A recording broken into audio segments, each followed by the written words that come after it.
ధ్యానించుకుందాం. 86వ కీర్తన. చూడండి, మరి ఈ కీర్తనని నేను చదువుతున్నప్పుడు కొరింథీయులకు రాసిన మొదటి పత్రిక 10వ అధ్యాయము ఒక మాట చదువుకున్నాం. కొరింథీయులకు రాసిన మొదటి పత్రిక 10వ అధ్యాయము 13వ వచనం. 10వ అధ్యాయము 13వ వచనంలో, సాధారణముగా మనుషులకు కలుగు శోధన తప్ప మరేదీ మీకు సంభవింపలేదు. దేవుడు నమ్మదగినవాడు, మీరు సహింపగలిగినంత కంటే ఎక్కువగా ఆయన మిమ్మును శోధింపనీయడు. అంతేకాదు, సహింపగలుగుటకు ఆయన శోధనతో కూడా తప్పించుకుని మార్గమును కలగచేయును.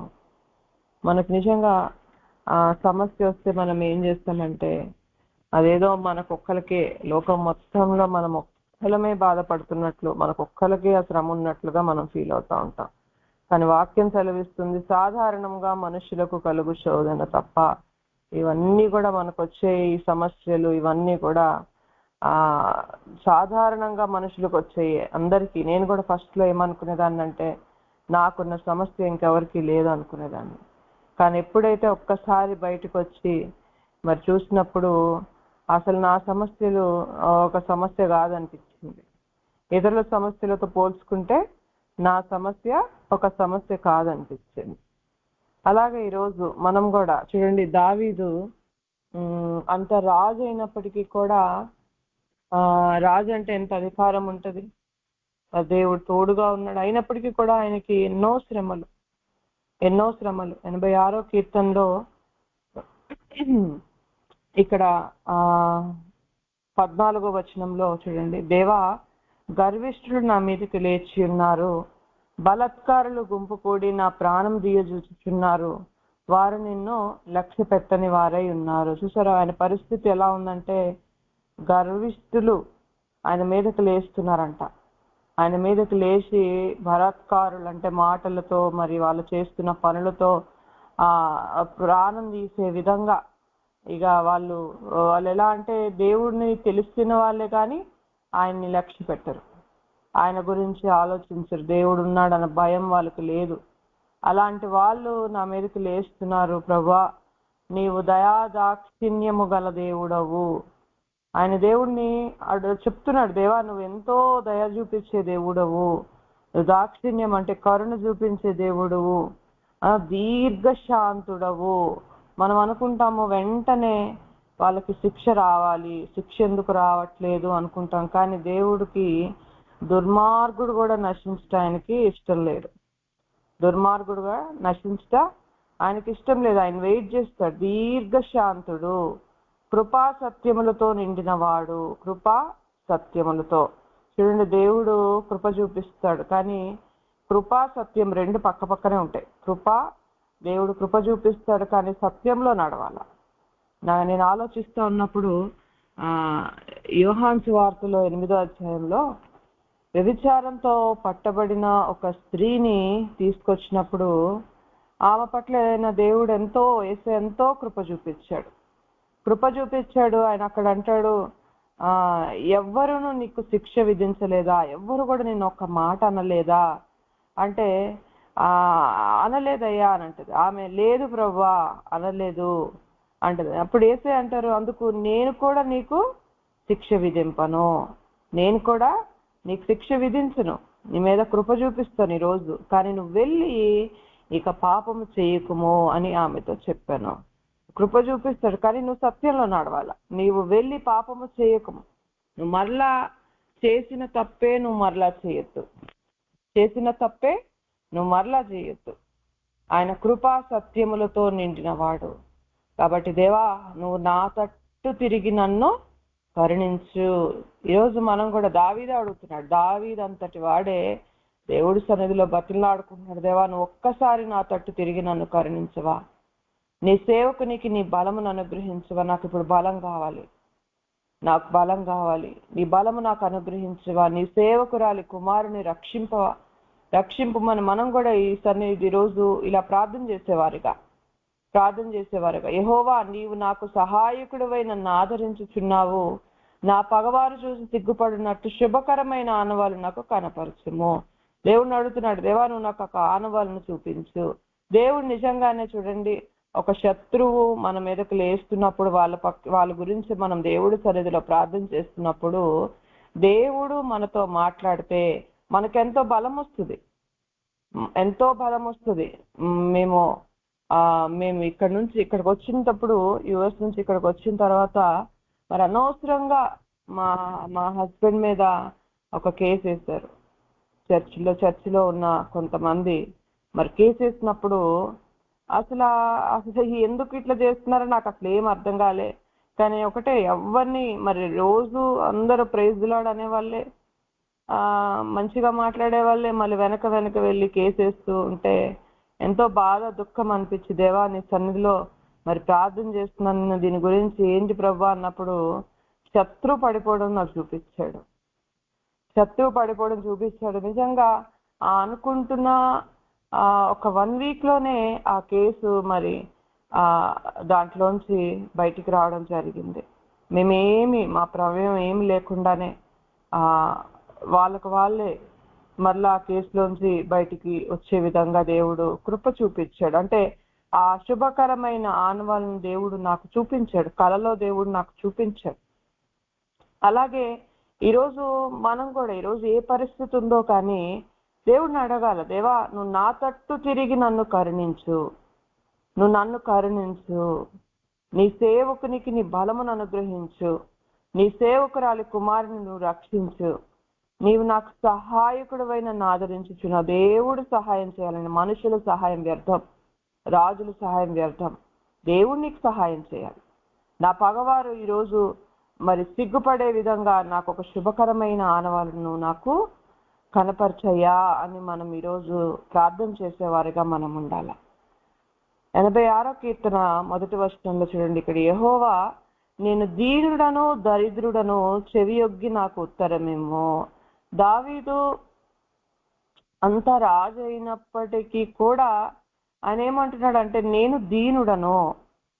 దీనుడను ఎంతగా తగ్గించుకుంటున్నాడు చూడండి.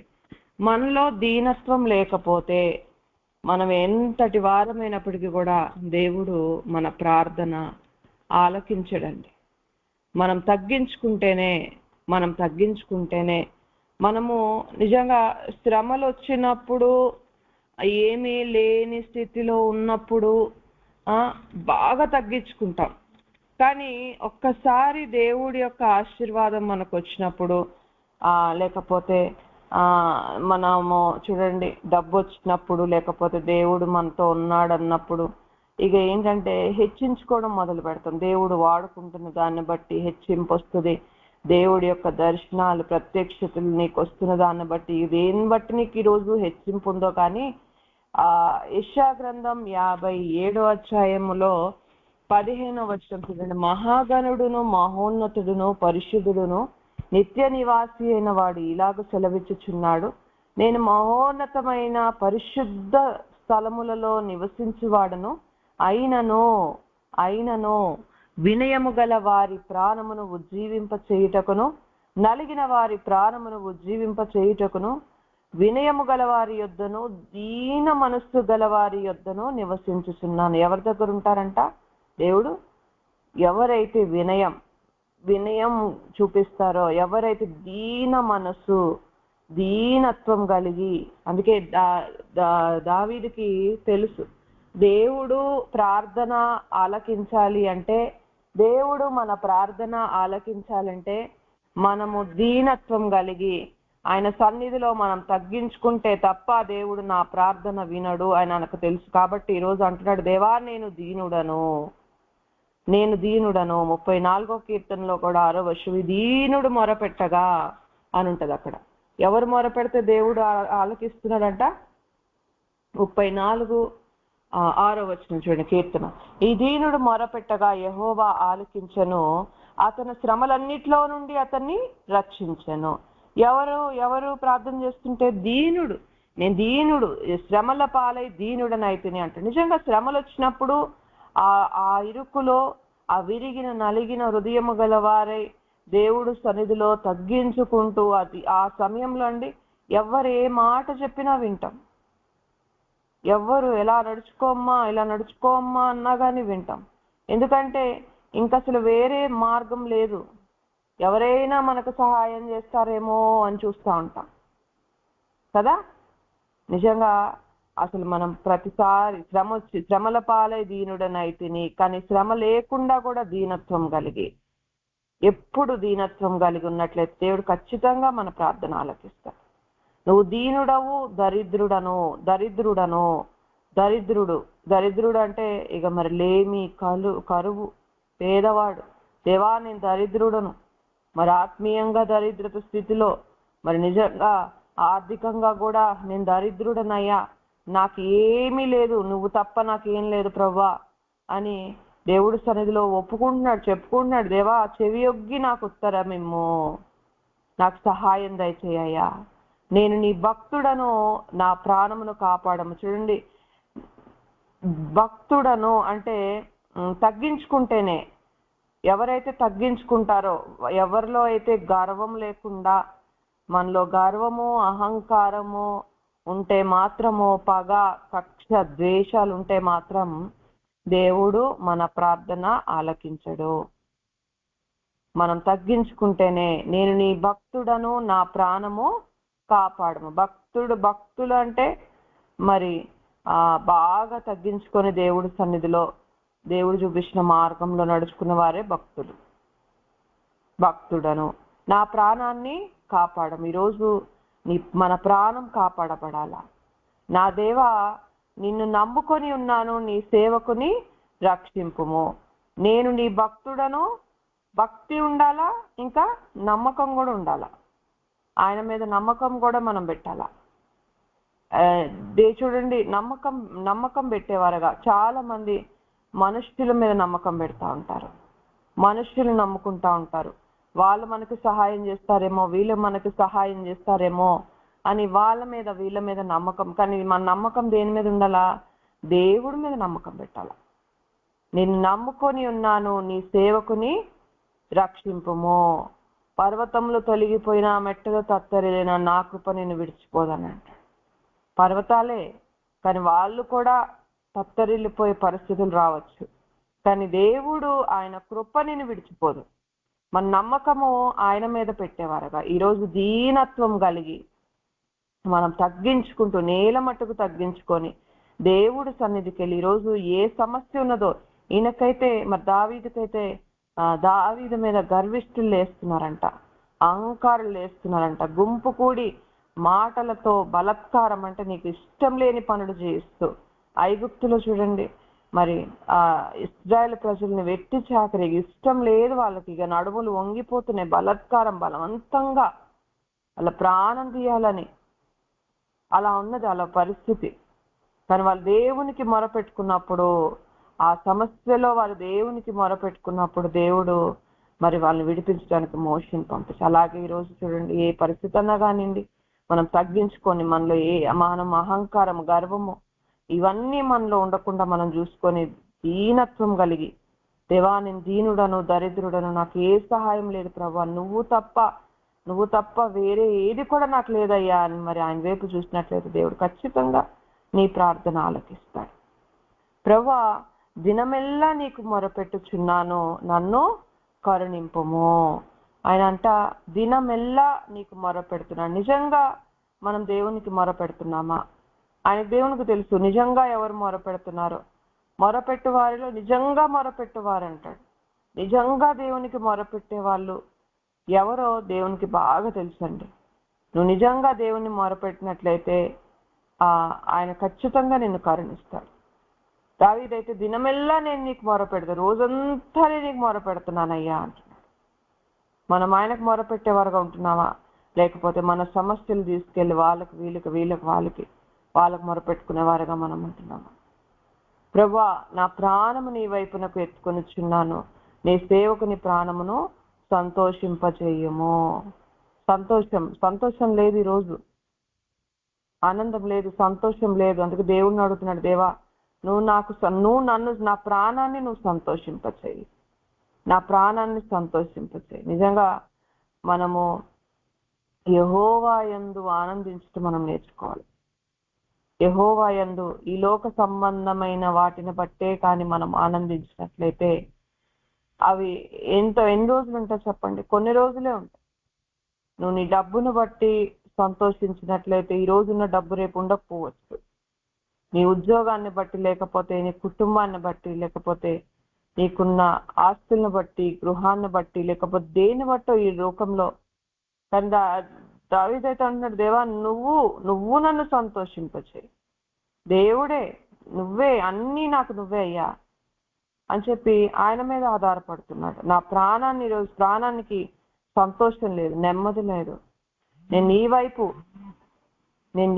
నా ప్రాణాన్ని నీ వైపుకి ఎత్తుచున్నాను, నా ప్రాణం నీ వైపు ఎత్తుచున్నానయ్యా, నాకు సహాయం దయచే. ప్రభువా, నీవు దయాళుడవు, క్షమించుటకు సిద్ధ మనస్సు గలవాడు. దేవుడు ఎప్పుడు చూడండి, దేవుడు దయ చూపించాలని చూస్తాడండి మన మీద. నీ దయ చూపించాలి, నిన్ను క్షమించాలని. మనం ఎన్ని చేసినా కానీ దేవుడి దగ్గరికి వెళ్ళి, ఆయన సన్నిధికి వెళ్ళి మనము క్షమించమని అడిగితే ఖచ్చితంగా ఆయన క్షమించే దేవుడు. ఆయన క్షమించుటకు సిద్ధ మనస్సు కలిగిన దేవుడు. సిద్ధ మనస్సు, ఆయన సిద్ధంగా ఉన్నాడు. మనమే ఆయన సన్నిధికి వెళ్లకుండా, మన పాపాలు ఒప్పుకుండా, మన హృదయంలో పాపము లక్ష్యం చేసిన ఎడల దేవుడు మన మనవి వినడు అని వాక్యం సెలవిస్తుంది కదా. మనమంతా పాపాలు పెట్టుకొని దేవుని సన్నిధిలోకి వెళ్లకుండా, క్షమించమని అడగకుండా, పశ్చాత్తాపపడకుండా ఉన్నట్లయితే మన ప్రార్థన ఆలకింపబడదు. ఈరోజు ఆయన క్షమించుటకు సిద్ధ మనసు కలిగిన దేవుడు.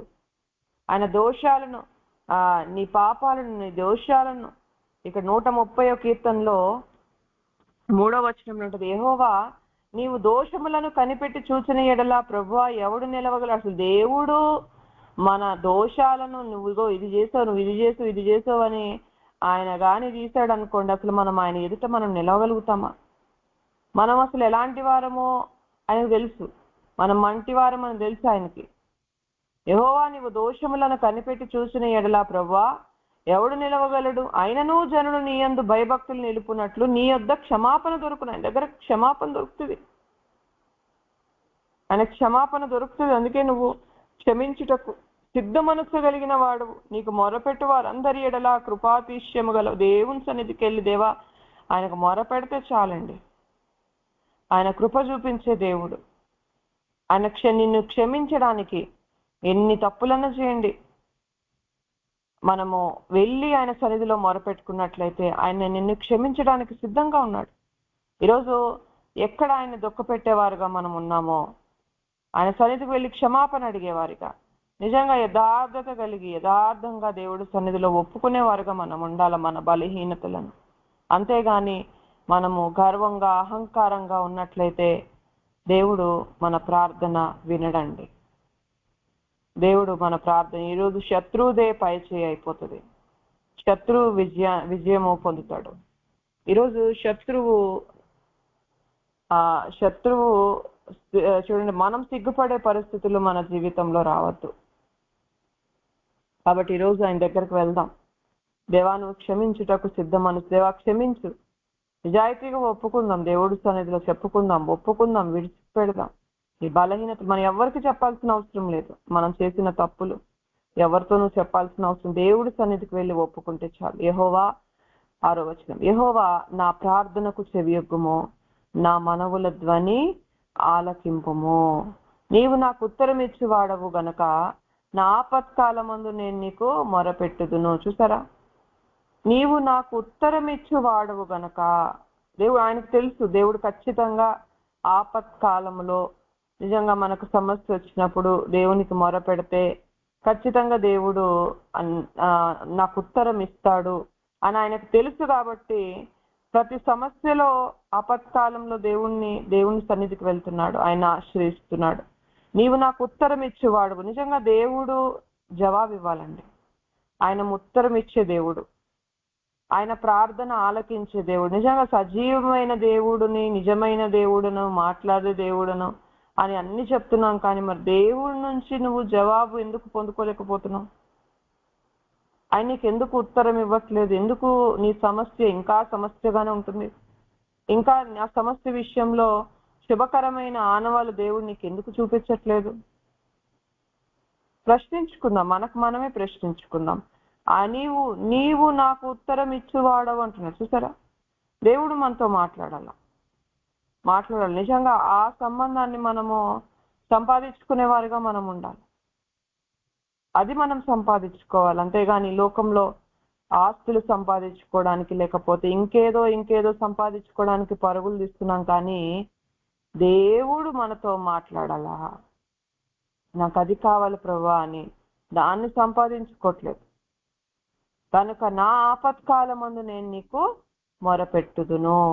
ప్రభువా, నీవు మహాత్యము గలవాడవు, ఆశ్చర్య కార్యములు చేయవాడవు, నీవే అద్వితీయ దేవుడవు. హల్లెలూయా. ఈరోజు నిజంగా నువ్వు నమ్మితే దేవుడు మహాత్యము గలవాడు. నీ జీవితంలో ఎన్నో అద్భుత కార్యాలు, ఆశ్చర్యపోయే కార్యాలు దేవుడు చేయగలిగే దేవుడు.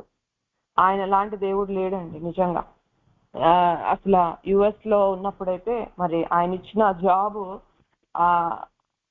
అసలు ఆయన చేసిన కార్యాలతో గొప్పవి. అసలు నాకు నేను చదవని ఫీల్డ్ లో 0 ఎక్స్పీరియన్స్ తో ఉన్న నన్ను తీసుకెళ్లి అక్కడ కూర్చోబెట్టినప్పుడు నాకు ఒకటే అర్థమైంది, దేవుడు ఏమన్నా చేయగలుగుతాడు. ఆయనకు సమస్తము సాధ్యం. ఆయన ఏదన్నా చేయగలుగుతాడండి. ఆయన దయ, ఆయన కృప నీ మీద ఉండాలి. ఆయన దయను సంపాదించుకోవాలి మనము, ఆయన కృపను సంపాదించుకోవాలి. ఆయన నా ప్రార్థన ఆలకించాలి. అంతే. ఆయన నచ్చినట్లుగా మనం నడుచుకున్నట్లయితే ఖచ్చితంగా ఆయన నీ జీవితంలో అద్భుతం, సూపర్ న్యాచురల్ థింగ్స్ చేసే దేవుడు, మహాత్యము గలవాడు, ఆశ్చర్య కార్యములు చేయవాడు. నువ్వు అనుకోని రీతిలో దేవుడు కార్యాలు చేసే దేవుడు, నువ్వు ఊహించని రీతిలో దేవుడు కార్యాలు చేస్తాడు. నీవే అద్వితీయ దేవుడు ప్రభువా. దేవతలలో నీ వంటి వాడు లేడు, నీ కార్యములకు సాటి అయిన కార్యములు లేవు. దేవతలలో ఇంకెవరన్నా ఏ దేవతన్నా చేస్తే మరి వెళ్ళండి, ఏ దేవత అన్నా ఉంటే వెళ్ళచ్చు. కానీ ఇక అసలు ఏ మార్గము లేదు. నువ్వు ఎంత ఆలస్యం చేస్తే అంత నీ జీవితంలో ఆలస్యం అయిపోతుంది, సమయం అంతా కూడా వృధా అయిపోతుంది. ఇప్పటికైనా దేవుడి సన్నిధికి వచ్చి తగ్గించుకొని దేవుడి సన్నిధిలో బతిమలాడుకున్నట్లయితే, అందుకే ఇశ్రాయేలు నువ్వు నా మాట వినని ఎడల ఎంత శ్రేష్టం అని అంటాడు. నువ్వు నా మాట వింటే ఎంత శ్రేష్టము, వేగరమే నీ శత్రువులను నేను అనగగొడతాను కదా, వేగరమే త్వరగా నీ శత్రువులను నేను అణిచివేస్తాను కదా అని అంటాడు. మనమే ఈరోజు ఆయన మాట వినకుండా, మనమే ఆయన మాట వినట్లేదు. 81వ కీర్తనలో ఆ మాటలన్నీ రాయబడి ఉంటాయి. అయ్యో నా ప్రజలు 13వ వచనం, 81వ కీర్తన 13వ వచనం, అయ్యో నా ప్రజలు నా మాట వినని ఎడల, ఇశ్రాయేలు నా మార్గములను అనుసరించిన ఎడల ఎంత మేలు. అప్పుడు నేను వేగరమే వారి శత్రువులను అనగదొక్కుదును, వారి విరోధులను కొట్టుదును. నీ పగవారు, నీ శత్రువు, నీ విరోధులను కొట్టేది ఆయనే. కానీ ఎప్పుడు దేవుని యొక్క మాటను విని ఆయన చూపించిన మార్గంలో నువ్వు నడిచినట్లయితే, ఆయన నడవమంటున్న మార్గంలో నువ్వు నడిచినట్లయితే, ఆయన చూపిస్తున్న పద్ధతిలో నువ్వు నడిచినట్లయితే దేవుడు శత్రువు పైన విజయాన్ని నీకు ఇస్తాడు.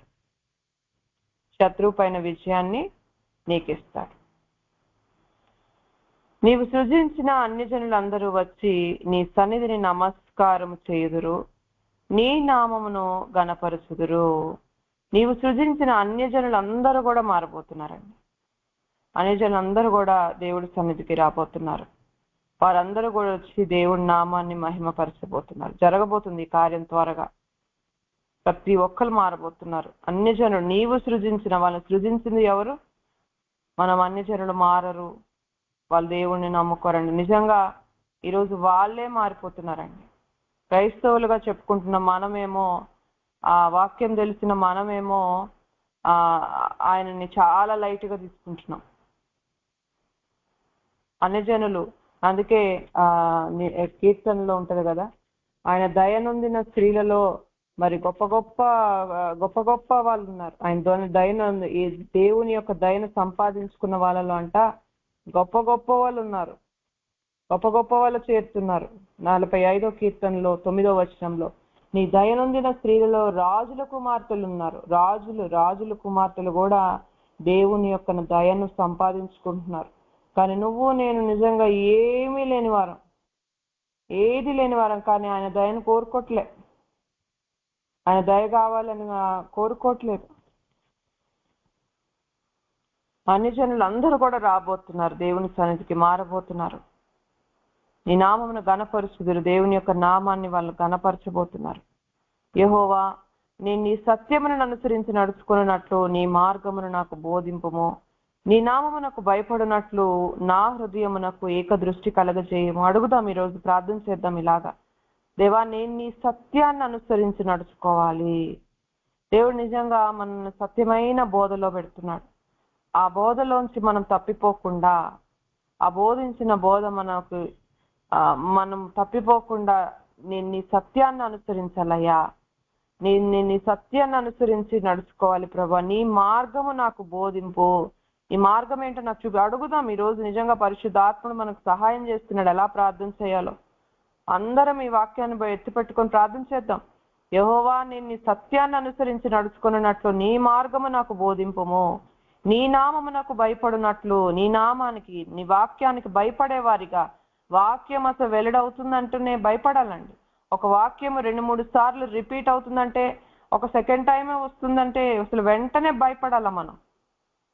నీ నామమునకు భయపడినట్లు నా హృదయమునకు ఏకదృష్టి కలగజేయ్యా.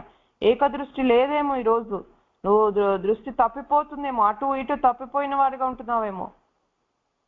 అన్ని రకరకాల డిస్ట్రాక్షన్స్ వస్తున్నామేమో ఈరోజు. వాటన్నిటిని తీసేసి, దేవా నాకు ఏకదృష్టి కలిగింది. లేకపోతే దేవుడి సన్నిధిలో అడుగుదాం, బతిలాడుకుందాం. నాకు ఏకదృష్టి ఇవ్వు ప్రభువా, ఈరోజు నాకు ఏకదృష్టి కావాలి, నేను తప్పిపోతున్నా, నిజంగా బలహీనతలను ఒప్పుకుందాం.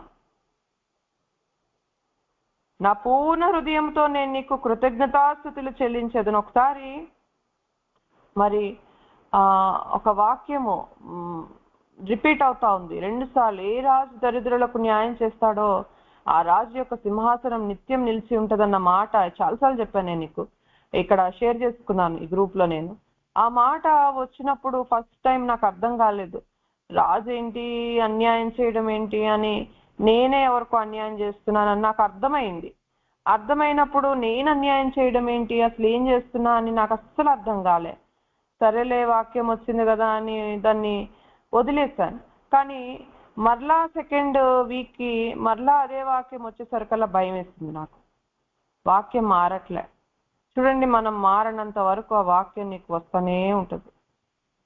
నీకు రిపీట్ అవుతుందంటేనే వెంటనే మనం సరి చేసుకునేవారు. నేను మరి ఎందుకు ఆ మాట నాకు మరలా వచ్చిందని అసలు కూర్చొని ఉదయం నుంచి సాయంత్రం వరకు పడుకునే వరకు నేను ఏం చేస్తున్నా అని ప్రతిదీ నిమిషం చూసుకుంటే అప్పుడు నాకు అర్థమైంది. దేవుడి సన్నిధిలోకి వెళ్ళి వివేచించినప్పుడు నేను చేస్తున్న తప్పు ఏంటో దేవుడు నాకు చూపించాడు. ఈరోజు వివేచించుకునే వారిగా ఈ నామమునకు భయపడినట్లు మనం ఆయన వాక్యానికి భయపడాలా. ఆ వాక్యం ఎందుకు నా జీవితంలో మాటకు వస్తుంది అని భయపడేది భయం లేదు. ఈరోజు మనకి వాక్యం వింటున్నాం కానీ వెళ్ళిపోతున్నాం, వదిలేస్తున్నాం. నా పూర్ణ హృదయంతో నేను నీకు కృతజ్ఞతాస్తుతులు చెల్లించదను, నీ నామమును నిత్యము మహిమపరచెదను. పూర్ణ హృదయముతో నేను నీకు కృతజ్ఞతాస్తుతులు చెల్లించదను. దేవునికి అంట పూర్ణ హృదయంతో, పూర్ణాత్మతో, పూర్ణ సత్యంతో ఆయనకి కృతజ్ఞతాస్తుతులు చెల్లించదను. దావీదు మరి పూర్ణ హృదయంతో దేవునికి కృతజ్ఞతాస్తుతులు చెల్లిస్తున్నాడు. ఎందుకంటే రుచి చూచి తెలుసుకొనుడి యెహోవా ఉత్తముడు అని 34వ కీర్తనలో ఉంటదండి. 34వ కీర్తనలో యెహోవా 8వ వచనం, యెహోవా ఉత్తముడని రుచి చూచి తెలుసుకొనుడి, ఆయనను ఆశ్రయించిన నరుడు ధన్యుడు. చూసారా, ఆయన రుచి చూశాడు. దేవుడు ఆయన ఉత్తముడు అని ఆయనకు అర్థమైపోయింది. దేవుడు ఏంటో ఆయనకు అర్థమైపోయింది. ఎలా దేవుడు ఆయనతో మాట్లాడతాడో, ఎలా ఉంటే దేవుడు ఆయనకు తోడుగా ఉంటాడు అన్నీ ఆయనకు అర్థమైపోయింది దేవుని గురించి. అందుకే పూర్ణ హృదయంతో ఆయనకి కృతజ్ఞతాస్తుతులు చెల్లించగలుగుతున్నాడు. ఈరోజు మనం పూర్ణ హృదయంతో, నిండు హృదయంతో ఆయనకి కృతజ్ఞతాస్తుతులు చెల్లించగలుగుతున్నామా? నిజంగా ఆయనని ఎవరో చెప్పింది కాదు, కానీ నువ్వే తెలుసుకుంటే మాత్రం మనకు మనమే దేవునితో ఎక్స్పీరియన్స్ అయితే తప్ప నువ్వు పూర్ణ హృదయంతో ఆయనకి కృతజ్ఞతాస్తుతులు నువ్వు చెల్లించలేవు. ఈరోజు ఆయనని మనం పర్సనల్గా తెలుసుకోవాలి. ఎవరో చెప్పింది కాదు, వాళ్ళు చెప్పింది వీళ్ళు చెప్పింది ఓకే కరెక్టే, కానీ నువ్వు పర్సనల్గా తెలుసుకోవాలి. నీకు ఆ అనుభవం ఉండాలి. దేవునితో నీకు ఆ సంబంధం ఎప్పుడైతే ఉంటుందో అప్పుడు నిజంగా ఆయనకు నువ్వు పూర్ణ హృదయంతో కృతజ్ఞతాస్తుతులు చెల్లించగలుగుతావు. ఆయన నామాన్ని నిత్యమును మహిమపరుస్తావు. ప్రభువా నా దేవా, నా ఎడల నువ్వు చూపిన కృప అధికమైనది, పాతాళపు అగాధము నుండి నా ప్రాణమును తప్పించి ఉన్నావు. ఆయన దేవునికి ఎంతో కృతజ్ఞత కలిగి జీవిస్తున్నాడు. దేవా, నువ్వు నా ప్రాణాన్ని నువ్వు కాపాడావు, అగాధము నుండి నా ప్రాణమును నువ్వు తప్పించావు అని చెప్పి ఆయన చేసిన మేలులను ధ్యానించుకుంటూ దేవునికి పూర్ణ హృదయంతో కృతజ్ఞతలు చెల్లిస్తాం. ఈరోజు మనం ఆ విధంగా చెల్లించగలుగుతున్నామా? పూర్ణ హృదయంతో దేవుడి సన్నిధికి రాగలుగుతున్నామా? ఒక్కసారి మనకు మనమే ఈరోజు ప్రశ్నించుకున్నాం. దావీదు అంత గొప్ప రాజు అయినప్పటికీ కూడా, దేవా నేను ఎంతో దీనుడను, నేను దరిద్రుడను అని ఎంత నేల మట్టుకు తగ్గించుకుంటాడు. ఈరోజు ఆయనకే అన్ని శ్రమలు ఉన్నప్పుడు, అంత అధికారంలో ఉన్న వ్యక్తి అంతగా తగ్గించుకున్నప్పుడు మనం ఏ పాటి వాళ్ళమండి? మనం ఎందుకు తగ్గించుకోలేకపోతున్నాం? ఈరోజు తగ్గించుకొని ఈరోజు దేవుడి సన్నిధికి వెళ్ళినట్లయితే ఖచ్చితంగా మన పగవారు చూసి సిగ్గుపడినట్లు శుభకరమైన అనుభవాలు మనకు దేవుడు కనపరచాలి. దేవుడు నీతో నాతో మాట్లాడాల. అప్పుడు నిజంగా ఎంతో బలం వస్తుంది, ఎంతో బలం వస్తుందండి. కాబట్టి ఈరోజు ఆ సంబంధాన్ని మనము సంపాదించుకునే వారిగా మనం ఉందాం. మరి వాక్యాన్ని బట్టి సరి చేసుకుంటూ ముందుకు సాగుదాం. మరి కొద్ది మాటలు దేవుడు మన వినికిడిలో నూరంతలుగా ఫలింపచేయను గాక. ఆమేన్. ద్వితీయోపదేశకాండం 7వ అధ్యాయం 9వ వచనం. ద్వితీయోపదేశకాండం 7వ అధ్యాయం 9వ వచనం.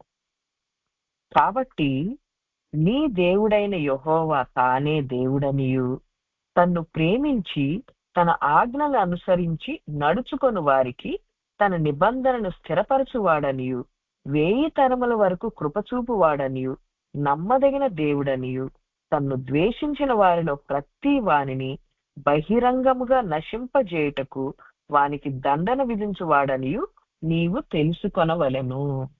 ప్రార్థన చేసుకో. పరలోకమందున మా తండ్రి, నీ నామం పరిశుద్ధపరచబడును గాక, నీ రాజ్యం వచ్చును గాక. దేవా నీకు స్తోత్రం అయ్యా, తండ్రి నీకు స్తోత్రము దేవా. అయ్యా నాయన ఈరోజు మీరు మాతో మాట్లాడుతున్నారు, నువ్వే మా దేవుడివి యెహోవావని మేము తెలుసుకోవాలి అని. అయ్యా తండ్రి, నిన్ను ప్రేమిస్తే ఎలా ఉంటుందో, నిన్ను ద్వేషిస్తే ఎలా ఉంటుందో అయ్యా తండ్రి నాయన భేదాలు చూపిస్తున్నాం. మరి తండ్రి ఇది మేము గ్రహించలేకపోతున్నాం తండ్రి నాయన. కొన్నిసార్లు మేము నిన్ను ప్రేమిస్తున్నాం, కొన్నిసార్లు నిన్ను తిరస్కరిస్తున్నాం తండ్రి. మరి మేము ఎప్పుడు నిన్ను ప్రేమించాలంటే ఏం చేయాలో, మరి నీ ఆశీర్వాదం మా జీవితం మీద రావాలంటే మేమేం చేయాలో దయచేసి బయలుపరచమని యేసుక్రీస్తు నామములో గోజాడి వేడుకుంటున్నాము తండ్రి. ఆమేన్. ద్వితీయోపదేశకాండం అండి 7వ అధ్యాయం 9వ వచనం. ఇక్కడ ద్వితీయోపదేశకాండం అంటే రెండోసారి చెప్తున్నారు దేవుడు మనసు. రెండోసారి ఈ విషయం మళ్ళీ అంటే ఇంతకు ముందు చెప్పారు, మళ్ళీ చెప్తున్నారు అనమాట. ఇది మోషే భక్తుడు ఎప్పుడు చెప్తున్నాడంటే వాళ్ళు ఇంకా యోర్దాను దాటితే వాళ్ళు వాగ్దాన దేశంలోకి వెళ్ళిపోతారు. అయితే ఇక్కడ ఫస్ట్ వాక్యం తీసుకున్నట్లయితే, నీవు స్వాధీనపరుచుకొను దేశములోనికి నీ దేవుడైన యెహోవా నిన్ను చేర్చి బహుజనమును అనగా సంఖ్యకు బలమునకును నీకు మించిన హిత్తీయులు, గిర్గషీయులు, అమోరీయులు, కానానీయులు, పెరీజీయులు, హెవీయులు, యెబూషీయులను 7 జనములను నీ ఎదుట నుండి వెళ్ళగొట్టిన తరువాత, మనకి అంటే వీళ్ళకి వీళ్ళందరినీ వీళ్ళకంటే బలమైన జనాన్ని వీళ్ళు వెళ్ళగొట్టిన తర్వాత నీ దేవుడైన యెహోవా వారిని నీకు అప్పగించినప్పుడు నీవు వారిని హతము చేయవలెను, వారిని నిర్మూలము చేయవలెను, వారితో నిబంధన చేయకూడదు, వారిని కరుణింపకూడదు. ఇది వీళ్ళు కానాను దేశంలోకి వెళ్ళక ముందు దేవుడు చెప్తున్నాడు, మీరు అక్కడికి వెళ్ళినప్పుడు మీకంటే బలమైన వాళ్ళు, మీకంటే ఎక్కువ జనం ఉన్న వాళ్ళని నేను వెళ్ళగొడతాను, వాళ్ళందరినీ నాశనం చేస్తాను. మీరు అక్కడికి వెళ్ళినప్పుడు వాళ్ళందరినీ మీరు నాశనం చేసేయాలి, వాళ్ళతో మీరు కరుణించకూడదు, వాళ్ళతో మీరు ఏది నిబంధన అగ్రిమెంట్ ఏది చేసుకోకూడదు అని అంటున్నాడు దేవుడు. అలా మీరు ఉన్నట్లయితే నీవు వారితో వియ్యమందకూడదు, వాని కుమార్తెలకు వాని కుమారులకు నీ కుమార్తెను నీయకూడదు, నీ కుమారునికి వాని కుమార్తెలను పుచ్చుకొనకూడదు. నన్ను అనుసరింపకుండా ఇతర దేవతలను పూజించున్నట్లు నీ కుమారుల్ని వారు మళ్లించుదురు. అందును బట్టి యెహోవా కోపాగ్ని నీ మీద రగులుకొని ఆయన నిన్ను త్వరగా నశింపజేయును. కావున మీరు వారికి చేయవలసినదేమనగా వారి బలిపీఠమును పడద్రోసి, వారి విగ్రహం పడగొట్టి, వారి దేవతా స్తంభాలు నరికివేసి, వారి ప్రతిమను అగ్నిలో కాల్చవలెను. నీవు నీ దేవుడైన యెహోవాకు ప్రతిష్ఠిత జనం. నీ దేవుడైన యెహోవా భూమి మీద ఉన్న సమస్త జనముల కంటే నిన్ను ఎక్కువగా ఎంచి నిన్ను తనకు స్వకీయ జనముగా ఏర్పరచుకొనెను.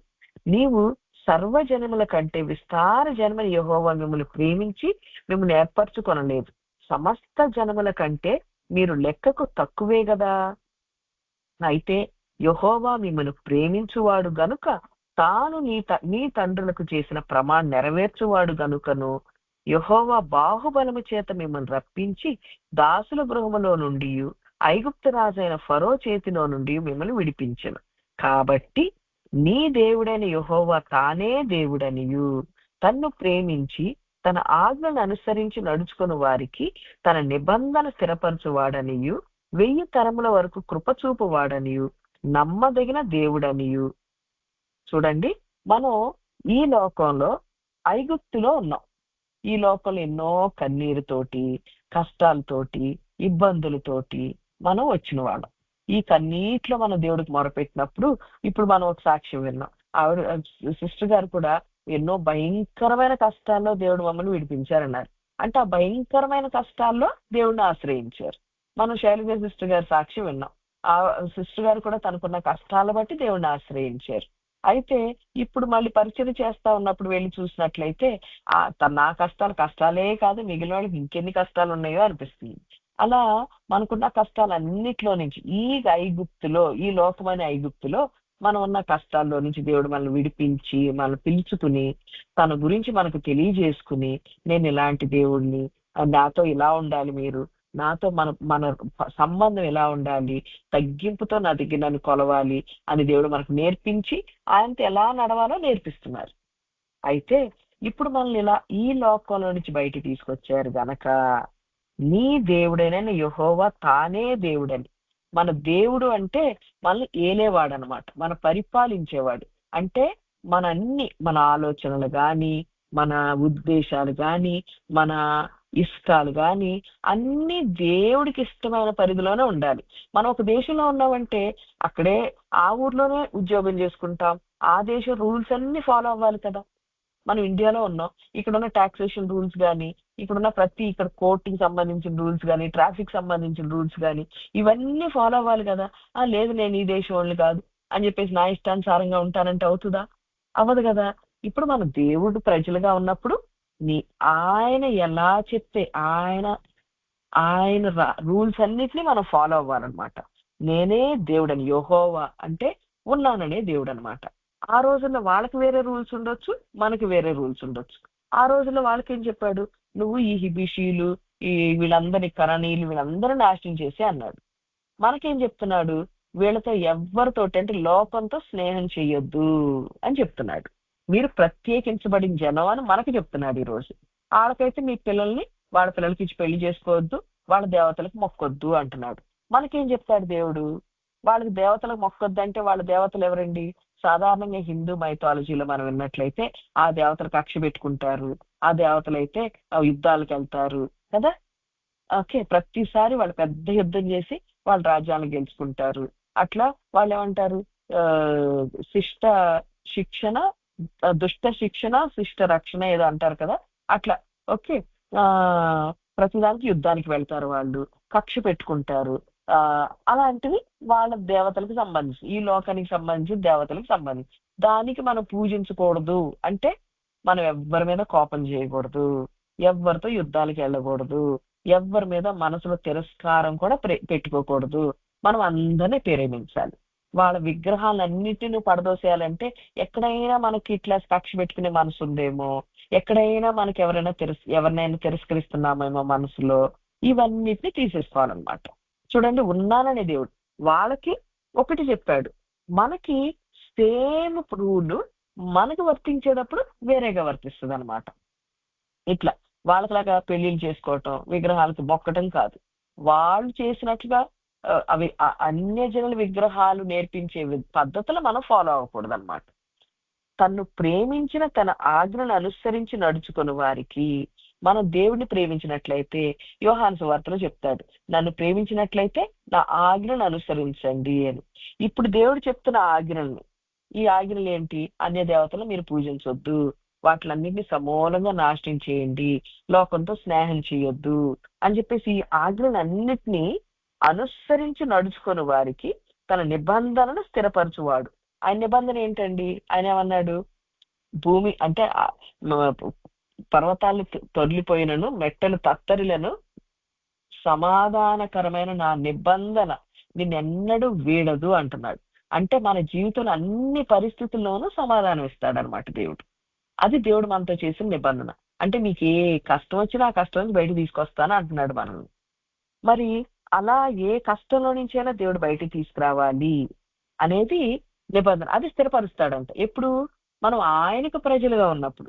స్థిరపరచువాడను 1000 తరముల వరకు కృపచూపు వాడను అంటే మనం మనకే కాదు, మన పిల్లలకి, మన పిల్లల పిల్లలకి, అలా 1000 తరాలు మా అన్న దగ్గర నుంచి కౌంట్ చేసుకుంటే, ఇప్పుడు బైబిల్లో చెప్తారు కదా, వీళ్ళ కుమారుడు వీళ్ళు, వీళ్ళ కుమారుడు వీళ్ళు, వీళ్ళ కుమారుడు వీళ్ళు అన్నట్లా అలా 1000 మంది పేర్లు రాసుకుంటా వెళ్తే అందరికీ కృప చూపిస్తాడంట.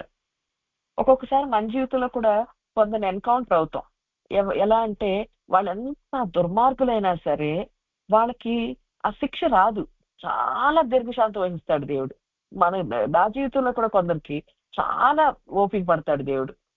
దేవా వీళ్ళు ఎంత కష్టపడుతున్నారు దేవా అని చెప్పేసి ప్రార్థన చేసిన వాళ్ళ కోసం ప్రార్థించి అంటాడు అనమాట. నేను అనుకుంటాను, ఎంత మోసకరంగా ఉన్నారే, వీళ్ళ గురించి ప్రార్థన చేయమంటున్నాడు ఏంటి దేవుడు? కొందరినైతే ఊరికే శిక్షిస్తాడే అనుకుంటారు. ఎక్కడో వాళ్ళ కుటుంబంలో ఎవరో బాగా ప్రార్థన చేసి ఉంటారు, అందుకని వాళ్ళ కృప వెంబడిస్తుంది అనమాట. అందుకని వాళ్ళు వెంటనే నాశనం చేయడు దేవుడు, చాలా కృప చూపిస్తాడు. నాకు అర్థమైంది, కుటుంబంలో ఒక్కడ ప్రార్థన చేస్తే వాళ్ళ 1000 జనరేషన్స్ వరకు వాళ్ళు ఎంత దుర్మార్గులైనా దేవుడు చాలా దీర్ఘశాంతం వహిస్తాడు.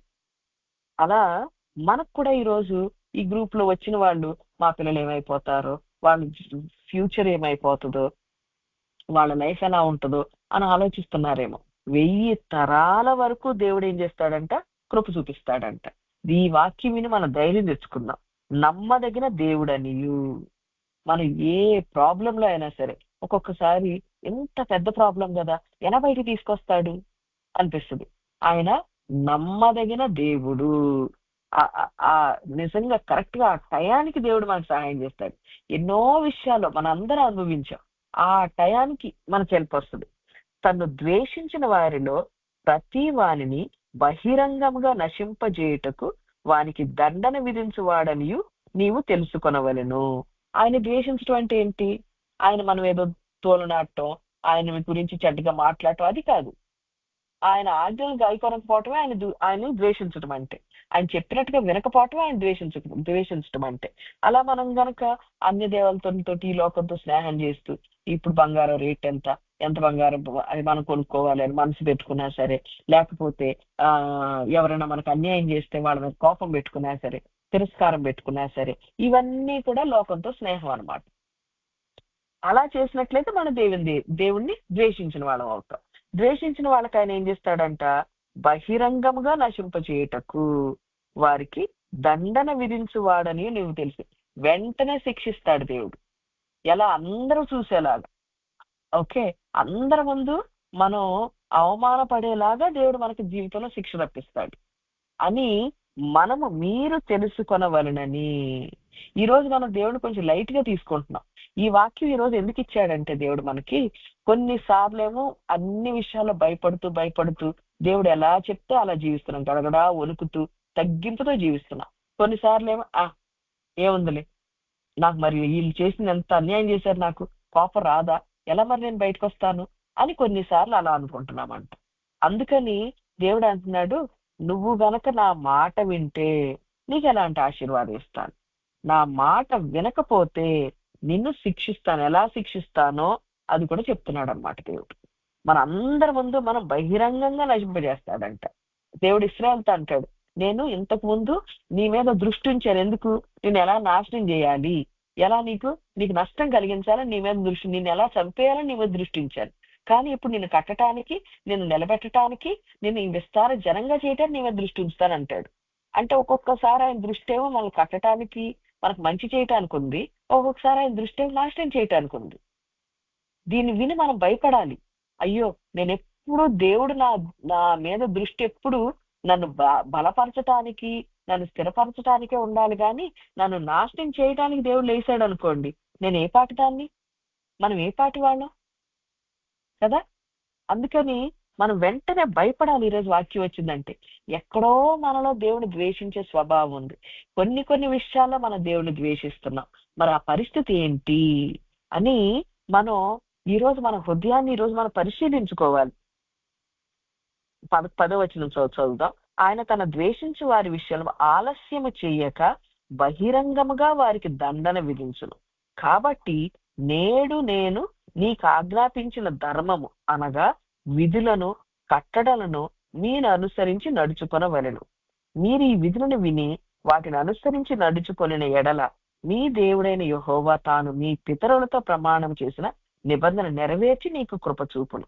ఆయన నిన్ను ప్రేమించి ఆశీర్వదించి అభివృద్ధి చేసి నీకిచ్చెదనని నీ పితరులకు ప్రమాణము చేసిన దేశములో నీ గర్భఫలమును, నీ భూఫలమైన నీ సస్యమును, నీ ద్రాక్షారసమును, నీ నూనెను, నీ పశువుల మందను, నీ గొర్రెల మందను, మేకల మందను దీవించును. సమస్త జనముల కంటే ఎక్కువగా నీవు ఆశీర్వదింపబడదు. నీలో మగవారికే గాని ఆడదానికే గాని గొడ్డుతనం ఉండదు, నీ పశువుల్లోనైనను ఉండదు. యెహోవా నీ యొద్ద నుండి సర్వ రోగమును తొలగించి నీ వెరిగి ఉన్న ఐగుప్తులోని కఠినమైన క్షయ వ్యాధులన్నిటినీ నీకు దూరపరిచి నిన్ను ద్వేషించు వారందరి మీదకి వాటిని పంపును. చూడండి, ఇలా ఆయన మనల్ని ప్రేమిస్తే ఎలా ఉంటుందంట, మనకు అన్ని ఆశీర్వాదమే. మనం ఏ ఉద్యోగం చేస్తున్నా ఉద్యోగంలో ఆశీర్వాదం, మీకు భూమి ఉందా భూమిలో ఆశీర్వాదం, మీ పిల్లలు ఆశీర్వదించబడతారు, మీ కిచెన్ ఆశీర్వదించబడుతుంది, అన్ని ఆశీర్వాదం. మనకు రోగాలు రావు, రోగాలు దూరం చేస్తాడు దేవుడు. ఇలా మనల్ని ఎవరైతే ద్వేషిస్తున్నారో వాళ్ళకి రోగాలు వచ్చేలాగా చేస్తాడు. అయితే మనకి ఆశీర్వాదం కావాలా? ఇలా దేవుడు మనకు అన్ని ఆశీర్వదించాలి, నా ఉద్యోగాన్ని ఆశీర్వదించాలి, నా గృహాన్ని ఆశీర్వదించాలి, నా పిల్లల్ని ఆశీర్వదించాలి, అన్ని ఆశీర్వదించాలి అంటే మనం ఇప్పుడు ఏం చేయాలంట? ఆల్రెడీ సిస్టర్ గారు మనకి కీర్తనలో చెప్పారు. యెషయా 57వ అధ్యాయం మనం 14 నుంచి చదువుకుందాం. ఎత్తు చేయుడి, త్రోవను సిద్ధపరచుడి, అడ్డు చేయదానిని నా జనుల మార్గములో నుండి తీసివేయుడని ఆయన ఆజ్ఞ ఇచ్చుచున్నాడు. ఎత్తు చేయటం అంటే ఏంటండి? దేవుడు దాని తర్వాత వాక్యంలో చెప్తాడు ఏమని, నేను మహోన్నతుడను, మహాగణుడను, నేను ఉన్నతమైన స్థలంలో ఉన్నవాడను అంటాడు ఆయన. 14లో అయితే ఎత్తు చేయడం అంటున్నాడు. మరి ఎత్తు చేయటం అంటే ఉన్నతమైనటువంటి ప్రార్థన అనుభవం. ఈరోజు దేశిష్ఠ గారు చెప్పారు కదా, తగ్గింపుతో కూడినటువంటి ప్రార్థన అనుభవం, బాగా తగ్గింపుతో. నేను దీనురాలనయ్యా, నేను దరిద్రురాలనయ్యా అని బాగా తగ్గింపుతో దేవుడి దగ్గరికి మనం వచ్చినట్లయితే మనం ఎత్తు చేసుకున్నట్లు. మన త్రోవల్ని సిద్ధపరచుకోవాలంట. మనం ఎలా?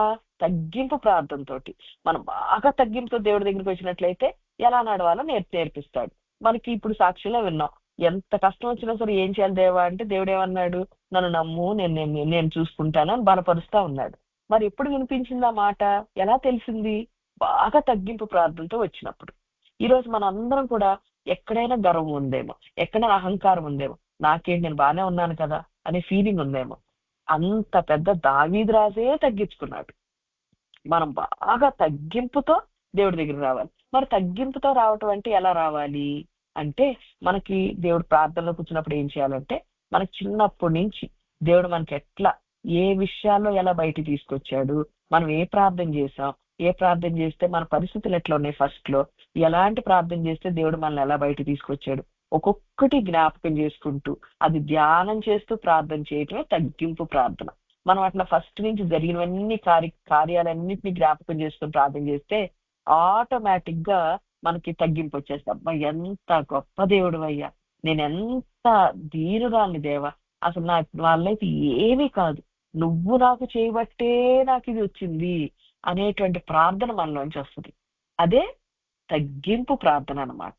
ఆ ప్రార్థన చేయటమే ఎత్తు చేసుకోవటం. అలా ప్రతి విషయంలోనూ తగ్గింపు ప్రార్థన మనం చేసినట్లయితే అప్పుడు మనం ఎత్తు చేసుకుంటున్నాం. ఎత్తు చేయుడి త్రోవను పరుచుడి. మనం ఏ మార్గాల్లో నడవాలో దేవుడు మనకు నేర్పించాలి. మనం ఎక్కడ తప్పు చేస్తామో మనకు తెలియదు, దేవుడు అది మనకు చూపిస్తాడు అనమాట. నువ్వు ఇక్కడ తప్పిపోబోతున్నావు, జాగ్రత్త అని చూపిస్తాడు. అప్పుడు మన మార్గం ఏమవుతుంది, సిద్ధపడిపోతుంది. ఏమని, ఓ ఇక్కడ తప్పిపోతున్నానేమో, నాకు దేవుడు ముందే చెప్పాడు కనుక ఇక్కడ కేర్ఫుల్ గా నడవాలి. ఈరోజు నాకు కోపం వచ్చే రోజు దేవుడు కోపం వస్తుందని చూపిస్తాడు. చూపించినప్పుడు నేను ఆ రోజు ఎక్కడ కోప్పడతానా, ఎవరితో కోప్పడకూడదు అని చెప్పేసి అనుకుంటున్నాను అనమాట. ఒకసారి నాకు మొన్న రీసెంట్ గా ఒక సండే మార్నింగ్ మా పేషెంట్ ఎవరో నన్ను బాగా విసిగిస్తున్నట్టుగా నాకు చికాకు వచ్చేసి నేను అక్కడి నుంచి వెళ్ళిపోయి బాత్రూంలో కూర్చున్నాను అనమాట. అలా వచ్చింది. నాకు అర్థమైంది, బాత్రూంలో కూర్చున్నాను అంటే ఏదో తప్పు చేయబోతున్నాను, ఈ రోజు ఎవరి మీద నేను ఏదో అరుస్తాను అనుకున్నా. నిజంగా ఆ రోజు వచ్చిన పేషెంట్లు అందరూ చాలా డిఫికల్ట్ పేషెంట్స్. అసలు ఎక్కడ వాళ్ళ మీద అరుస్తానా అనేటువంటి భయం వచ్చింది. నేను ఆ రోజు బాగా తగ్గింపుతో, ఎంత విసిగించిన దేవుడు ముందే చెప్పాడు, ఈ రోజు నేను విసుక్కుంటాను, కోప్పడతాను, పాపం చేస్తానని. చాలా తగ్గింపుతో ఎంత విసిగించినా సరే నేను ఆ రోజు అంత జాగ్రత్తగా ఉన్నా. అట్లా ఒక్కొక్క రోజు సాతాను మనకి ఈ రోజు ఇక్కడ శోధన ఇవ్వాలి ఉంటాడు. దేవుడు ముందు మనకు అది ముందే చూపిస్తాడు. అలా ఆ శోధనలో మనం అది సిద్ధపడటం అనమాట. అలా దేవుడు మన తగ్గింపు ప్రార్థనతో దేవుడి దగ్గరికి వస్తే ఎక్కడ తప్పిపోబోతున్నావు, ఎక్కడ శోధన అని చూపిస్తాడు. అప్పుడు మనకి ఆ త్రోవ సిద్ధపడిపోతుంది. తర్వాత అడ్డు చేయు దానిని నా జనుల మార్గంలో నుండి తీసివేయుడి. అడ్డు చేసేది ఏంటి అని ఆయన ఆజ్ఞ ఇచ్చుస్తున్నాడు. ఈ మధ్యకాలంలో నాకు ఒక స్టాఫ్, ఒక అమ్మాయి విధవరాలు అనమాట. ఆ అమ్మాయికి వాళ్ళ అబ్బాయికి ఉద్యోగం కోసం ప్రేయర్ చేస్తుంటే నాకు దేవుడు చూపించాడు, ఆ అమ్మాయికి వాళ్ళ కొడుకు అంటే కొంచెం తిరస్కారం ఉంది మనసులో. అయితే అమ్మ తిరస్కారం అంతా తీసుకుని బాగా అతను ప్రేమించాలి దేవా అని ప్రార్థన చేయమన్నాడు. ఏంటంటే అబ్బాయిని ఇంజనీరింగ్ లో జాయిన్ చేస్తే ఆ అబ్బాయి ఫస్ట్ ఇయర్ ఇంజనీరింగ్ చదివి ఇంక నేను చదవనని వచ్చేసాడు అనమాట. వచ్చేస్తే ఈ అమ్మాయికి బాధ, అయ్యో ఫ్యూచర్ పాడు చేసుకుంటున్నాడే అని. తర్వాత అతనికి ఇప్పుడు దాకా ఇప్పుడు 12th క్లాస్ ఇంటర్మీడియట్ తోటి డిగ్రీ తోటి ఇంటర్మీడియట్ తోటి తను ఉద్యోగం చేయాలి. ఒక 18,000 రూపీస్ ఉద్యోగంలో ఉన్నాడు. అయితే అతనికి ఇంకొక ఉద్యోగం వచ్చింది ఆఫర్. మేము బాగా ప్రార్థన చేస్తే వాళ్ళు 46,000కి ఉద్యోగానికి మాట్లాడుకున్నారు అనమాట. అయితే ఇక్కడ ఏజెన్సీస్ ఏం చేస్తారంటే ఎక్కువగా మాట్లాడతారు కానీ మనకి చేతిలోకి ఇచ్చేసరికి తక్కువ ఇస్తారు. అక్కడ 36,000 ఇచ్చారంట. 46,000 చెప్పి 36,000 ఇచ్చారని ఒక నెల వెళ్ళి జీతం తీసుకుని మానేశాడు అనమాట.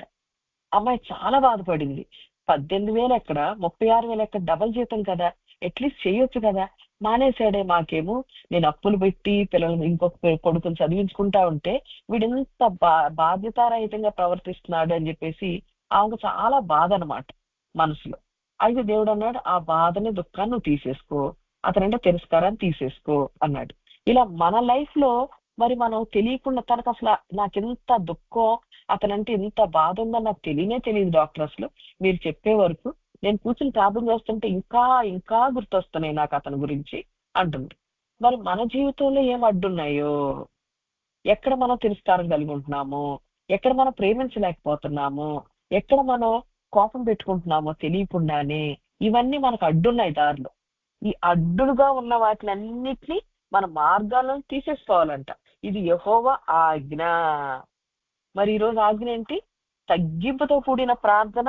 ఇంకా మనకు ఎక్కడ ఏది అడ్డుందో, దేవా నా జీవితంలో ఏది అడ్డుంది, నా మనసులో ఏది అడ్డుంది అని తగ్గింపుతో దేవుడి దగ్గరికి వస్తే దేవుడు మనకు చూపిస్తాడు. ఇది నీ తప్పు అని చూపిస్తాడు.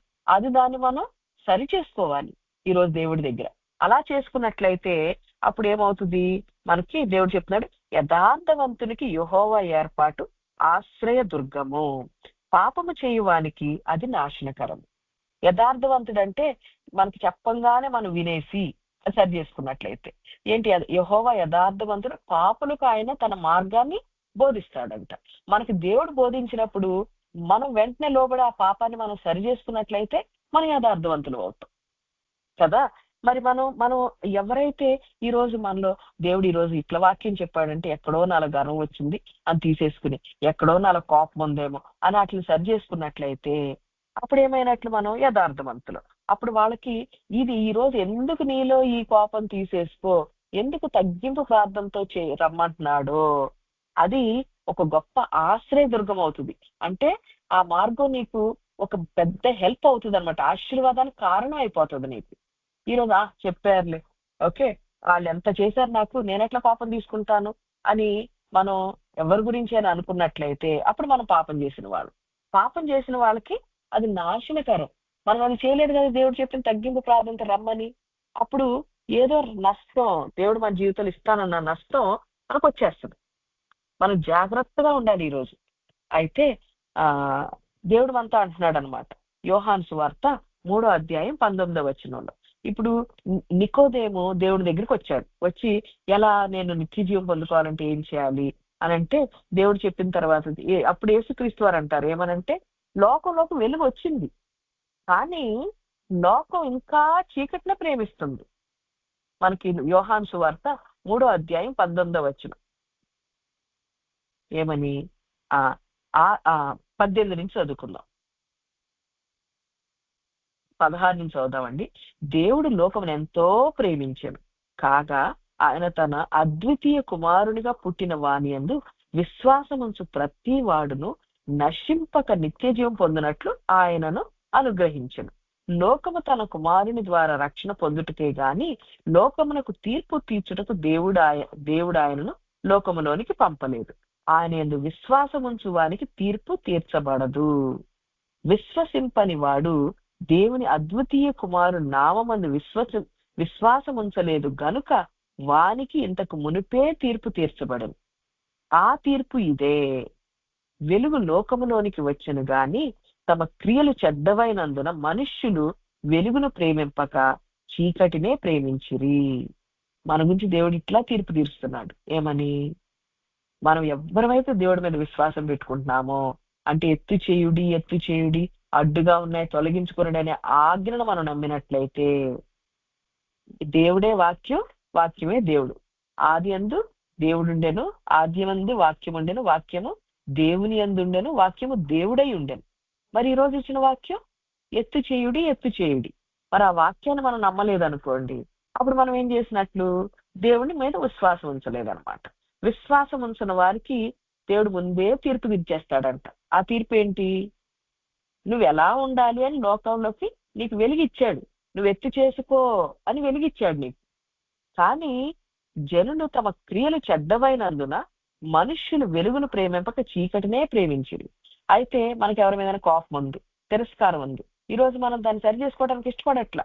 మన క్రియలు చెడ్డవి, వాళ్ళ మీద ఉన్న తిరస్కారం అలాగే ఉండాలి. నాకు అంత అన్యాయం చేశారు వాళ్ళు నాకు ఎట్లా చేశారు, నేను ఎలా మర్చిపోతాను, నేను ఎలా తీసేసుకుంటాను వాళ్ళ మీద కోపం, వాళ్ళ వల్ల అన్ని నష్టపోయాను అని గనక మనం అలాగే పట్టుకుని ఉన్నట్లయితే ఆ కోపాన్ని తిరస్కారాన్ని, అప్పుడు ఈ వెలుగు మనకి వెలుగును మనం ప్రేమించట్లేదు, ఇంకా చీకటినే ప్రేమిస్తున్నాం. చీకటిలో నడిచేవాడు ఏంటి, తన సహోదరుని ద్వేషించువాడు ఇంకా చీకటిలోనే ఉన్నాడు.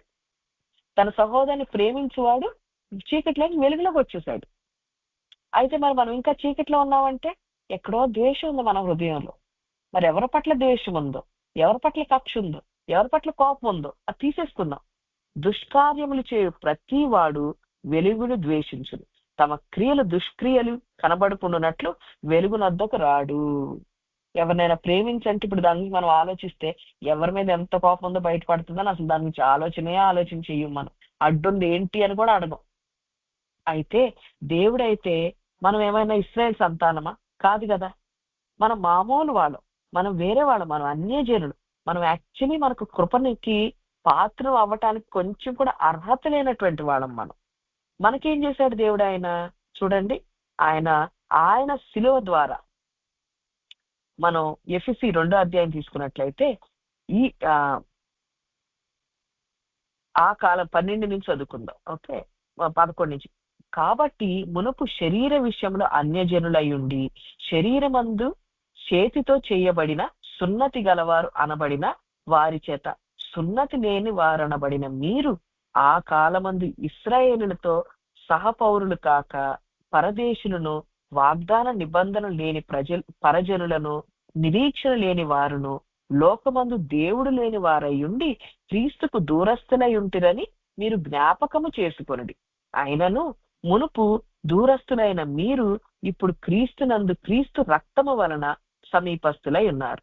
ఆయన తన సమాధానమై నుండి మీకును మాకును ఉండిన ద్వేషములను అనగా విధి రూపకమైన ఆజ్ఞల వల్ల ధర్మశాస్త్రమును తన శరీరమందు వేయుట చేత మన మధ్య గోడ పగలగొట్టి మన ఉభయను ఏకము చేశాను. ఇట్లు సంధి చేయుచు ఈ ఇద్దరిని తన యందు ఒక నూతన మనిషిగా పురుషునిగా సృష్టించి తన శిలువ వలన ఆ ద్వేషమును సంహరించి దాని ద్వారా మీరిద్దరును ఏక శరీరులుగా చేసి దేవునితో సమాధాన పరచవలని ఈలాగు చేశాను గనుక ఆయనే మనకు సమాధానకర్త అయి ఉన్నాడు. చూడండి, ఇంతకు ముందు మనం దేవునికి దూరస్తులం, దేవుడు లేనటువంటి వాళ్ళం, వాగ్దానం లేనటువంటి జనం, సమాధానం లేనటువంటి వాళ్ళం మనం కదా. ఈ లోకంలో ఉన్నప్పుడు ఎన్ని కష్టాలు అనుభవించాం. మన దుఃఖంలో ఏడ్చినప్పుడు ఎవరైనా వచ్చి హెల్ప్ చేశారా? మనకి లేదు కదా. ఇప్పుడు దేవుడు మన జీవితంలోకి రావటం బట్టి, మన పాపాలు ఒప్పుకోవటం బట్టి మన పాపాలన్నింటినీ క్షమించి దేవుడు ఏం చేశాడు? ఇప్పుడు మన మీద ఉన్న ఆజ్ఞలు, వీళ్ళు బయట వాళ్ళు, వీళ్ళు అన్యజనులు అనేటువంటి ముద్రనంతా కొట్టివేసి ఆయన కృపలోకి మనల్ని తీసుకొచ్చాడు. ఆయన కృపలో తీసుకొచ్చి ఒక నూతన పురుషునిగా మనం చేస్తున్నాడు. ఎట్లా? మన ఆలోచనలు దేవుడు ఆలోచనల ప్రకారం చేస్తూ, మన ఉద్దేశాలు దేవుడు ఉద్దేశాలలాగా ఒక్కొక్కటి నేర్పిస్తూ నడిపిస్తున్నాడు. మరి ఆయన మన పట్ల ఉన్న ద్వేషాన్ని అంతటిని ఆయన సిలువలో కొట్టేశాడు. మరి మనం ఎందుకు ఇంకా ద్వేషం పెట్టుకుంటున్నాం కదా?